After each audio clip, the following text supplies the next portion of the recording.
ओम गणपत्याय नमः। ओम श्री गणेशाय नमः। ओम श्री दुर्गा दिव्य नमः। ओम श्री दुर्गाय नमः। ओम श्रीमद्देवी भागवत महापुराण प्रारंभः द्वितीय खंडः। तुमे माता च पिता तुमेव, तुमेव बंधु च सखा तुमेव, तुमेव विद्यादविनं तुमेव, तुमेव सर्वं देव देव। ओम नमः चंडिकाय नमः। ओम श्री दुर्गा दिव्ये नमः। हर्षतमोध्याय।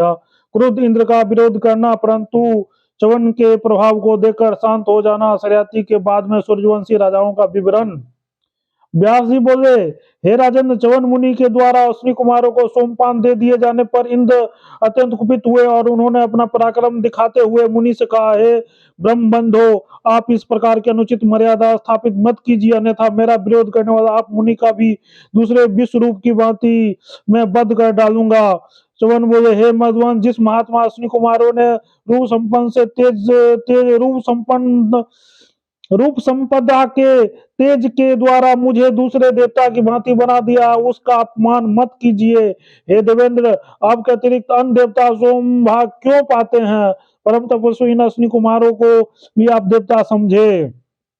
इंद्र बोले, हे मदांत, हे मदात्मन, ये दोनों चिकित्सक किसी प्रकार भी यज्ञ के सोमपान पाने का अधिकारी नहीं है। यदि आप इन्हें सोम रस देंगे तो मैं अभी आपका सिर काट दूंगा। व्यास बोले, जन्मेजय इंद्र की उस बात की अपेक्षा करके उनकी बहुत भर्त्सना करते हुए च्यवन मुनि ने अश्विनी कुमारों को यज्ञ भाग प्रदान कर दिया।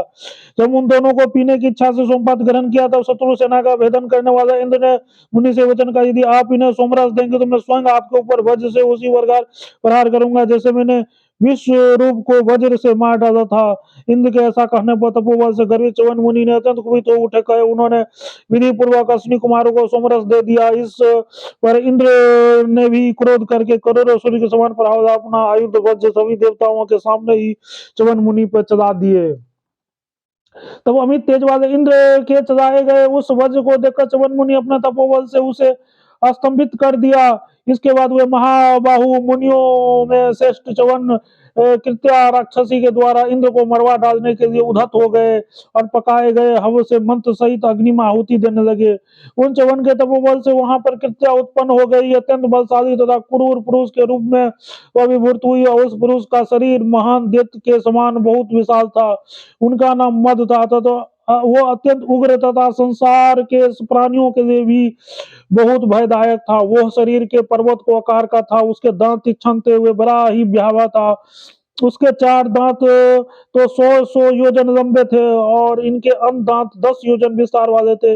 देखने में क्रूर लगने वाले उसकी दोनों भुजाएं पर्वत के समान दूर तक फैली हुई थी। अत्यंत क्रूर तथा भयानक लगने वाली वो उनकी जीवा आकाश और पाताल को चाट रही थी। उसकी अत्यंत डरावनी तथा कठोर गर्दन पर्वत की चोटी के समान थी। उसके नाखून बाघ के नाखून के सदृश थे। उनके केस तो अत्यंत भयंकर थे।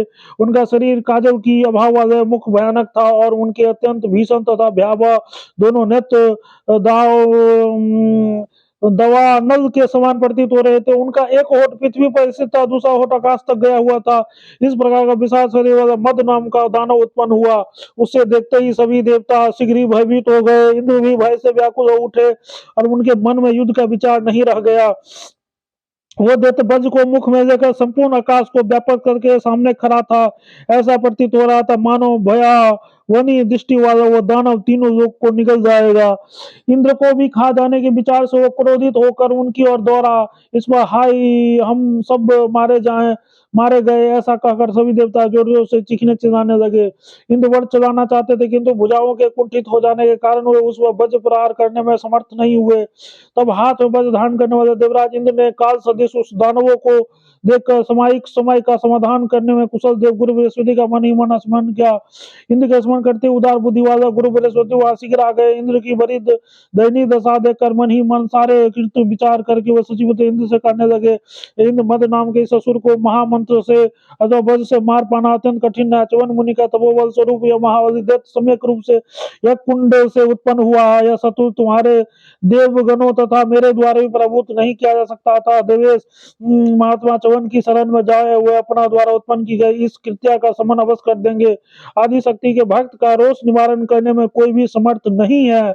व्यास जी बोले, गुरु बृहस्पति के यह कहने पर इंद्र च्यवन मुनि के पास गए, नम्रता पूर्वक सिर झुकाकर प्रणाम करके भयभीत होते हुए उनसे बोले, हे मुनि श्रेष्ठ, क्षमा कीजिए, संसार के लिए तत्पर इस असुर को शांत कीजिए, आप प्रसन्न हो जाइए। हे सर्वज्ञ, मैं आपकी आज्ञा का पालन अवश्य करूंगा। हे भार्गव, ये दोनों अश्विनी कुमार आज से सोमपान के अधिकारी हो जाएंगे। हे मेरा यह वचन सत्य है और अब आप प्रसन्न हो जाएं। हे तपोधन, अश्विनी कुमारों को सोमपान का अधिकारी बनाने का आपका उद्यम व्यर्थ नहीं हुआ, यह उचित ही है। धर्मज्ञ, मैं जानता हूं कि आप निष्प्रयोजन कोई भी काम नहीं करेंगे। आपने इन अश्विनी कुमारों को सोमपान अधिकारी बना दिया है, अब ये यज्ञों का सदा सोमरस का पान करेंगे, साथ ही राजा सहती महान यश भी स्थापित हो जाएगा। हे मुनिश्रेष्ठ, मैंने यह जो भी कार्य किया है उससे आपके पराक्रम को प्रकट करने के उद्देश्य से ही किया है, ऐसा आप समझिए। हे ब्राह्मण, आप मेरे ऊपर कृपा कीजिए, अपने द्वारा उत्पन्न किए गए इस मद नाम के देवताओं का तिरोहित कर दीजिए और ऐसा करके आप सभी देवताओं का पुनः कल्याण कीजिए। इंद्र के इस प्रकार प्रार्थना करने पर परमात्म तत्व के ज्ञाता च्यवन मुनि ने विरोध के कारण उत्पन्न अपने क्रोध को दबा लिया। तत्पश्चात उन चित्त वाले देवराज इंद्र को सांत्वना देकर विवंशी च्यवन मुनि ने स्त्री, मदिरापान, धूत, आकेट इन सब में मद को स्थापित कर दिया। इस प्रकार मद को विभिन्न जगहों में विभक्त करके भय से घबरा हुए इंद्र को आश्वासन देकर तथा सभी देवताओं को अपने अपने कार्य लगाकर च्यवन मुनि राजा सत्यवती के यज्ञ संपन्न कराया। सभी धार्मिक आत्मस्वरूप भगवंशी च्यवन मुनि ने महात्मा इंद्र को तथा दोनों अश्विनी कुमारों को पुरस्कृत सोमरस पिलाया। हे राजन, इस प्रकार च्यवन मुनि ने अपने तप के प्रभाव से उन दोनों सूर्यपुत्र श्रेष्ठ अश्विनी कुमारों को पूर्ण रूप से सोमपान का अधिकारी बना दिया। उसी समय यज्ञ स्तंभ से सुशोभित वह सरोवर विख्यात हो गया तथा मुनि के आश्रम की प्रसिद्ध सम्यक रूप से पृथ्वी पर सर्वत्र व्यापक हो गई। उस कर्म से राजा सत्यवती भी संतुष्ट हो गए। यज्ञ संपन्न करके मंत्रियों के साथ नगर को चले गए।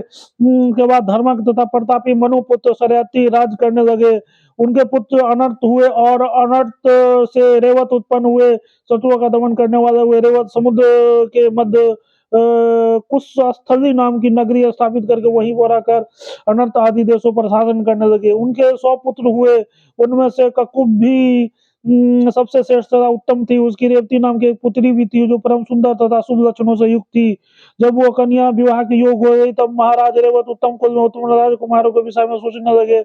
उस समय वह सारी नरेश रेवत नाम के पर्वत पर आते हुए अनर्थ आदि देशों पर राज कर रहे थे। मन ही मन सोचने लगे कि ये कन्या किसके लिए प्रदान करूं, अतः सर्वज्ञ तथा देव पूजित ब्रह्मा जी के पास जाकर उन्हीं से पूछ लूं।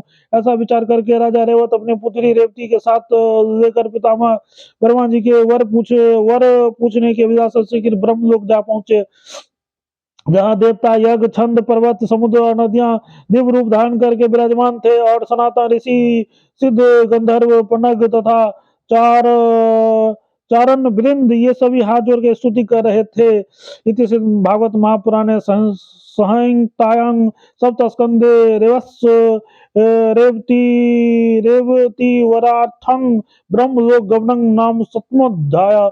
ओम तत्सत। प्रेम से बोलो जगत जननी जगदम्बा माता की जय, दुर्गा महारानी की जय। हर हर महादेव, हर हर महादेव।